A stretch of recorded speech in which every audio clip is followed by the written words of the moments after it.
சேலம் மாவட்டம் கொல்லாம்பட்டி தானகரடு தான் தோன்றிய அங்காள பரமேஸ்வரி சுமார் ஒரு 35 ஆண்டுகள் இருந்து வீட்டுக்குள்ளே வச்சு பூஜை பண்ணிக்கிட்டு இருக்கிறோம்.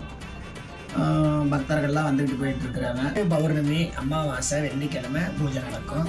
அதே போல் குழந்தை இல்லாதவங்களுக்கு, திருமணம் ஆகாதவங்களுக்கு, உடம்பு சரியில்லாத இருக்கிற நிறையா மக்களுக்கு இந்த ஆலயத்தில் வாக்குன்னு கேட்டால் கனி வாக்கு அம்மா கொடுக்குறா. அதே போல் பக்தர்கள் வந்து கேட்டுட்டு போயிட்டு இருக்கிறாங்க.